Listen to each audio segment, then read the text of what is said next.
Aló. Sí, ¿cómo estás, amigo? Sí, mañana vamos para la disco. Bueno, yo te veo ahí. Está bien. Now, Puerto Rican Spanish. Acho, ¿qué pasa? ¿Cómo tú estás? Mira, mañana vamos para la disco. Yo te voy a buscar. Dale. Tato, chequeamos. As you can see, Puerto Rican Spanish, a little bit different. In today's video, I'm going to be breaking down Puerto Rican Spanish so that you can understand it better. And if you want to start talking with Puerto Rican Spanish, Puerto Rican slang and stuff, well, I'm going to help you do that today. So without further ado, let's get straight into it.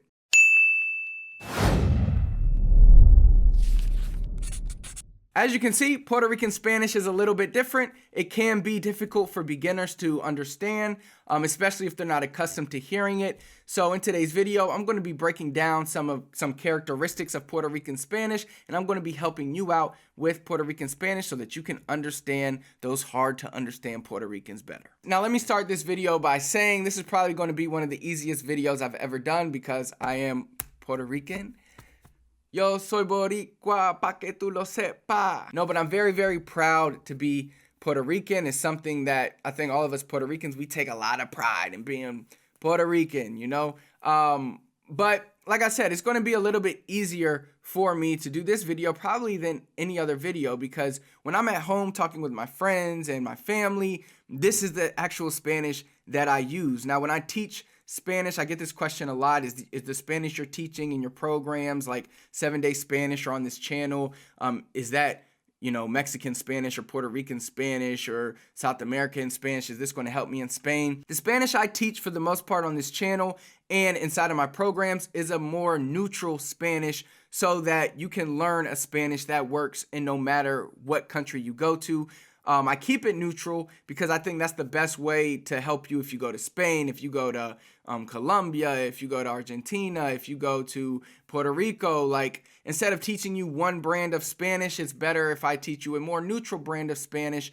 And then you can kind of listen to more Puerto Rican stuff if you want to familiarize yourself more with Puerto Rican Spanish, or listen to more stuff from Spain if you want to understand Spanish more. But I try to keep it as neutral as possible on this channel. But today, I get to switch that up just a little bit, and I get to give you a glimpse inside of the Spanish that I actually speak with my family, and that is spoken a lot in the United States, especially in places like New York, Miami, not just Puerto Rican Spanish, but Caribbean Spanish in general. Puerto Rico, Dominican Republic, Cuba. All these Caribbean countries have very, very similar Spanish. We do similar things to our Spanish. We have a lot of the same phrases and words, but the biggest difference is what I'm going to start with, the actual rhythm that we use to speak the Spanish. So the main difference I would say between like Puerto Rican Spanish, Dominican Spanish, and Cuban Spanish, even though they're all from the Caribbean, is the actual rhythm we talk with. Like, we use a lot of the same words, we use a lot of the same characteristics, but our actual dialect or accent is much different. So pay attention so you can pick up on the Puerto Rican accent. And by picking up on the accent, it's going to help you understand words better. So that's what I want to do for you in this video. So first, let's kind of talk about the rhythm that Puerto Ricans that we use when we speak Spanish. All right. So it's different than every other country. Again, it's similar to other Caribbean countries, but there's nowhere else speaks Spanish like Puerto Rico. It's why it's very difficult for people to understand. So one thing we really like to do is we like to really extend some of the vowels when we're talking. So I'm going to do an extreme exaggeration of it and understand that Puerto Ricans don't exaggerate this much, but it's to help you understand the sound and the rhythm. And then we kind of dial it back down to the way that we actually talk. But to give you an example, instead of saying que pasa in Puerto Rican Spanish, you'd be like que pasa. So you can see that rhythm. Que pasa? ¿Qué tú estás haciendo?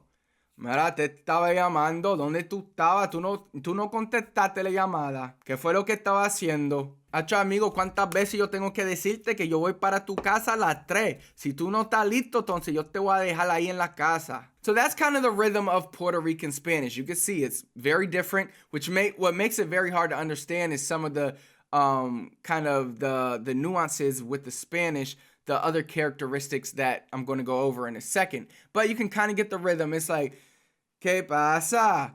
¿Qué estás haciendo? Yo te voy a llamar. So you can kind of see how that's when you know it's somebody Puerto Rican. We're like, hey, ¿qué pasa, amigo? ¿Qué tú estás haciendo, papi? For example, I'm on WhatsApp with one of my cousins. He literally lives in Puerto Rico right now. Let you listen to his accent. Sante mano, eso, yo había visto de tipos que se metían en agua fría y todo, muchacho, pero escalar una montaña así en traje de baño, no, eso es un duro de verdad, país. So that's the Puerto Rican accent for you. I'm a little Americanized. He's full-blown Puerto Rican. Okay, so now that you pretty much understand the rhythm, or should be kind of understanding the rhythm, now let me give you some characteristics of Puerto Rican Spanish. Now, the main one that most people know is that we turn all of our R's to L's. Well, not all of our R's, but the majority of them. So, for example, instead of hablar, I say hablar. Instead of buscar, I say buscar. So we always implement the L. Instead of puerta, I say puerta.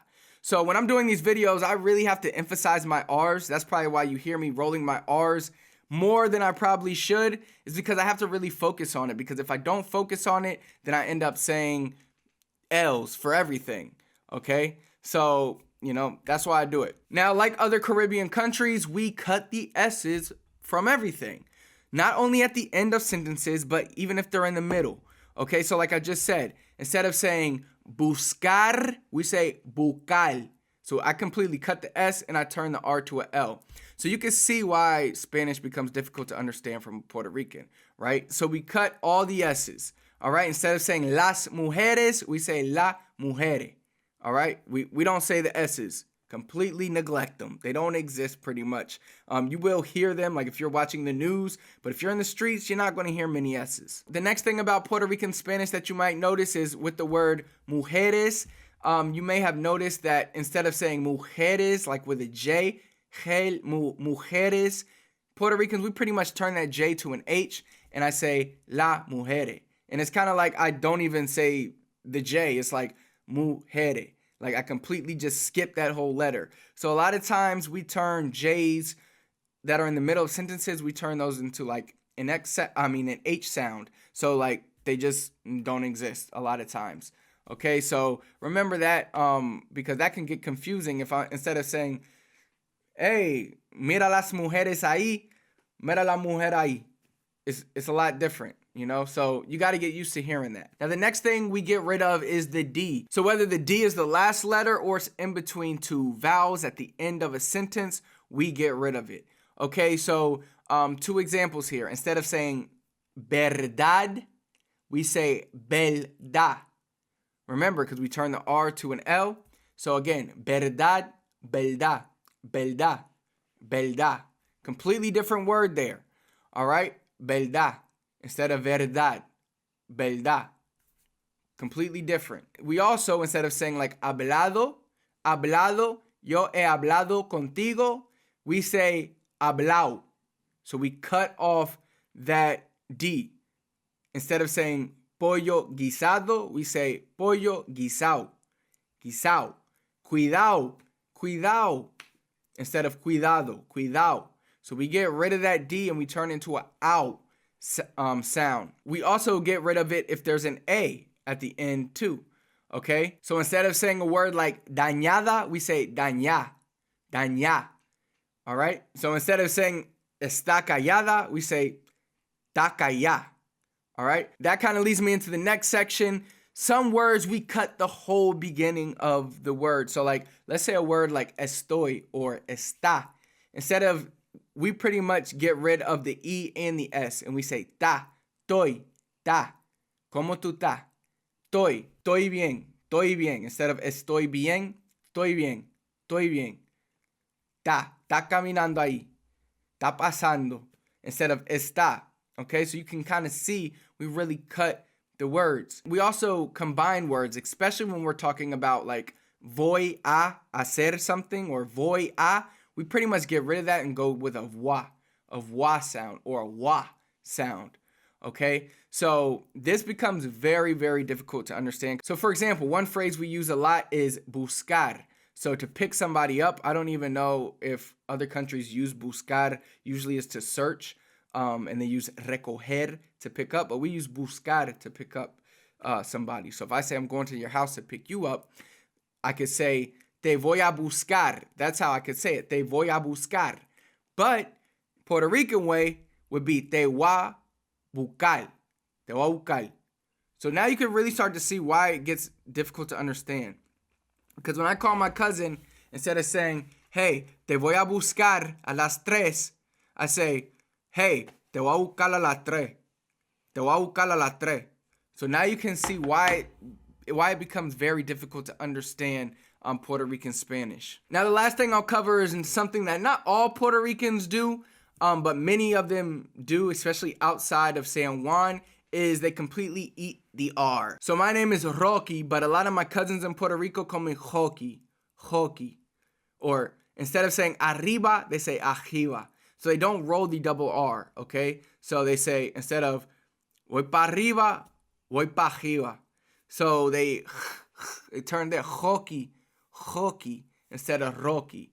I don't do that, but there are some Puerto Ricans that do that, so beware of hearing that. Oh, and another thing that we do is we really cut words, like instead of madre, padre, we say mai, we say pai. I don't know if you heard my cousin, but he called me pai on the, instead of papi, he called me pai on the WhatsApp. So we do cut a lot of words. Now, the last thing I'll say, this is the very last thing I'll say about Puerto Rican Spanish. One of the reasons it's so hard to understand is because it has a strong influence of English, because you know Puerto Rico is a territory, so we speak there is English there, so we have a lot of Spanish words that don't exist in other countries that we've just turned from English. So for example, to hang out, in many countries you would have to say something like pasar el rato, pasar el tiempo contigo, or something like that. In Puerto Rico we make it easy, we say janguear or janguear. So janguear, hang out. To hang out, janguear. Think about words like to park. Most countries you have to say estacionar. In Puerto Rico we say parquear. You know, ¿dónde va a parquear el carro? Or ¿dónde va a parquear el carro? So now you can see why it starts to get very difficult. So yeah, that's Puerto Rican Spanish for you. I hope you enjoyed this video of Puerto Rican Spanish. One cool thing is I also used to live in the Dominican Republic, and I have Dominican cousins. So yeah, I know Dominican Spanish pretty well also, so I might do a video on Dominican Spanish. Now this is like a series I kind of want to start, but obviously I don't know every dialect and every accent in the world, so that might require me to either travel to other countries or do interviews with other people that speak those other types of Spanishes, so we can help you guys out continue to improve your Spanish. But yeah, this is Puerto Rican Spanish. I hope you enjoyed it. If you did and you're looking to take your Spanish to the next level and you're looking to become conversationally fluent sooner rather than later, click the first link in the comments. I have it pinned there. That's going to take you to a page where you can sign up for our free 30-minute class where I reveal my 3 biggest secrets to learning how to become conversationally fluent in Spanish. If you enjoyed the video, do me a big favor, hit the thumbs up for me. Comment below, let me know what else you want me to talk about, any other accents you want to hear or you want to master. I'll do my best to bring it to you. Last but not least, please do not forget to subscribe to my channel. Turn on the notification bell so you never miss another video. Until next time, I'll see you then.